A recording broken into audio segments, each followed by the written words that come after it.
Ever heard a song that just oozes confidence? The Black Crowes' Hard to Handle isn't just a rock anthem. It's a masterclass in swagger wrapped in gritty blues and irresistible charm. But beneath all that bravado, there's something deeper going on. Today, we're breaking down why this track still hits so hard decades later. Whether you're here for the killer riffs, the sly lyrics, or just want to understand what makes this song timeless, stick around. We're diving into the soul of a classic.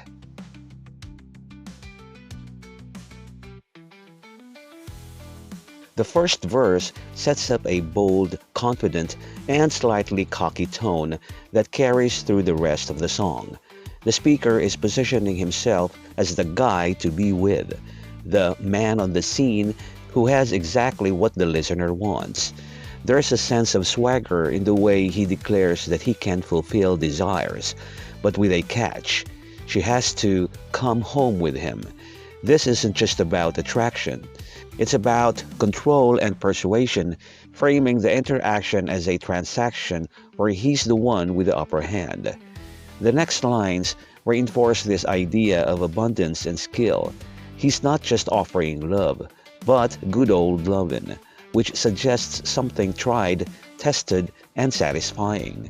When he says he's got more in store, it implies that he's holding back even greater pleasures, teasing the listener with the promise of something better if they stick around. The last line is especially telling. When he says, "When I get through throwing it on you, you got to come back for more." He's not just confident, he's borderline arrogant. He's so sure of his abilities that he's already predicting her return before she's even experienced what he's offering. Overall, this verse paints the speaker as a smooth talker who knows how to sell himself.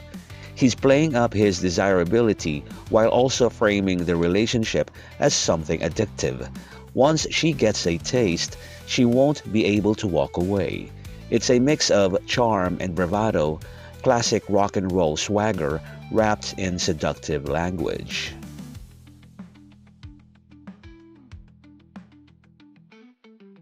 The chorus dives deeper into the song's central theme, contrasting real, passionate love with cheap, disposable romance. When the singer says, "Boys and things that come by the dozen, that ain't nothing but drugstore lovin'," he's throwing shade at other guys who are a dime a dozen, comparing their affection to something mass-produced and low quality, like buying love off a shelf at a drugstore. It's a way of saying that what others offer is weak, artificial, and forgettable, while what he brings is the real deal. Then comes the line, "Hey little thing, let me light your candle," which is loaded with double meaning. On one level, it's a flirtatious offer. Lighting a candle can symbolize igniting passion or bringing warmth into someone's life. But there's also a hint of dominance here. He's not just asking, he's positioning himself as the one who can make her burn brighter. The following line, "'Cause mama, I'm so hard to handle now," flips the script. Instead of just bragging about how good he is, he's admitting he's a handful, but in a way that makes him even more desirable. It's like saying, "Yeah, I'm wild and unpredictable, but that's exactly why you want me." The "yes sir I'm" at the end, which cuts off, leading back into the verse, adds a playful, almost cocky swagger. It's like he's confirming his own reputation, owning the fact that he's trouble, but the kind of trouble that's impossible to resist. Overall, the chorus reinforces the idea that the singer isn't just another guy. He's intense, addictive, and way beyond the shallow, drugstore lovin' that others settle for.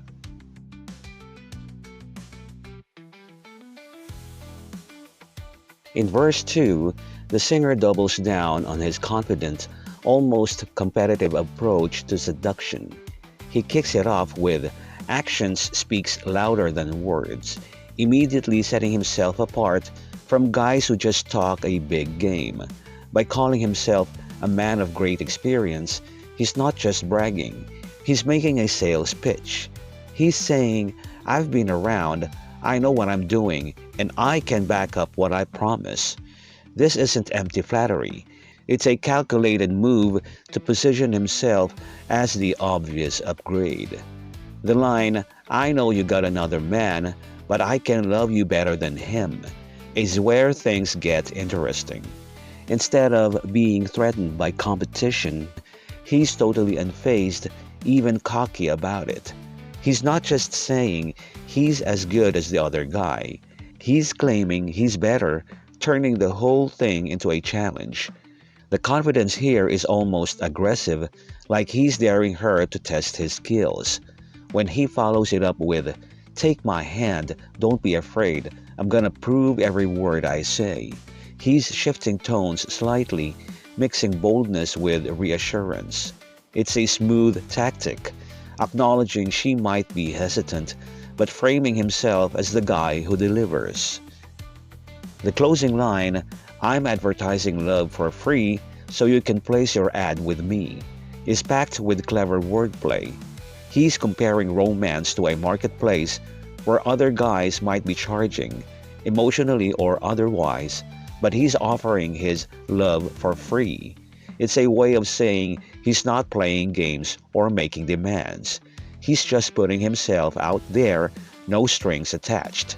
The phrase, place your ad with me, flips the script, suggesting that she should choose him as the ideal partner. It's a cheeky, confident way to close the verse, reinforcing his role as the charismatic, no-nonsense lover who's worth the risk. Overall, this verse amps up the song's swagger, painting the singer as a guy who's not just talking. He's proving he's the best option with a mix of charm, boldness, and a little bit of playful arrogance. Verse 3 mirrors the first verse almost word for word, but with one key lyrical twist that amps up the intensity. The repetition itself is significant. It reinforces the singer's unwavering confidence, like he's circling back to drive his point home. I'm still the man, and my offer still stands. The line, baby here I am, I'm the man on your scene, subtly shifts from the man on the scene, verse 1, to the man on your scene, making it more personal. Now, he's not just a player in the game, he's positioning himself as her main attraction, the one who's already claimed his spot in her world. The rest of the verse echoes the same promises, good old lovin', with more in store. But the final line delivers the punch. Instead of, you got to come back for more, verse 1, he says, you gotta come a runnin' back for more. That tiny addition, a runnin', changes everything. It's not just about her returning. It's about her hurrying back, desperate for another taste. This word choice paints him as irresistible, someone who leaves her so hungry for more that she can't help but sprint into his arms. It's the ultimate boast, suggesting his love isn't just satisfying, it's addictive. Structurally, this near repeat of verse 1 feels like a musical hook, but lyrically it's a power move. The singer isn't just making promises, he's proving his consistency. He's so sure of himself that he doesn't need new lines. The old ones still work, and the slight tweak just tightens his grip. By now, the song's message is clear. This guy isn't just playing the game. He's rewritten the rules, and he's waiting for her to catch up. The repetition drills in his confidence, while the tweaked ending hints at the escalating heat between them. It's a master class in swagger, less about changing tactics, more about doubling down on what already works.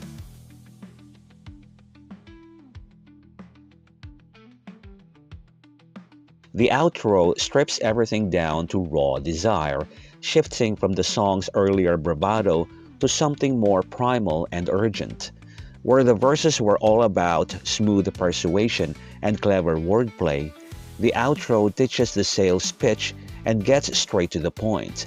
repetitive, almost hypnotic chants of baby and good lovin' that feel less like a negotiation and more like a physical need. It's as if all that confident talk earlier has melted into pure craving, revealing that beneath all that swagger, the singer's just as consumed by desire as he claims his lover will be. The phrase, I need good lovin', is a rare moment of vulnerability in the song. It's not, I can give you good lovin' anymore, but I need it. The subtle shift exposes the hunger behind all that confidence, making the earlier boasts feel like they were as much about convincing himself as they were about seducing someone else. When he groans, I gotta have, oh yeah, it's downright possessive, like he's reached a point where polite persuasion is over and raw instinct takes over. The final lines, so hard to handle now, yeah, bring everything full circle, but now the meaning feels different. Earlier in the song, hard to handle was a brag about being irresistibly wild, but here it sounds more like a confession. It could be him admitting that this desire is overwhelming him just as much as it would overwhelm a lover. The outro leaves us with the sense that all that smooth talk was just a prelude to this moment, where words fail and all that's left is the heat of the connection. It's the perfect ending because it doesn't resolve the tension. It cranks it up and leaves it burning.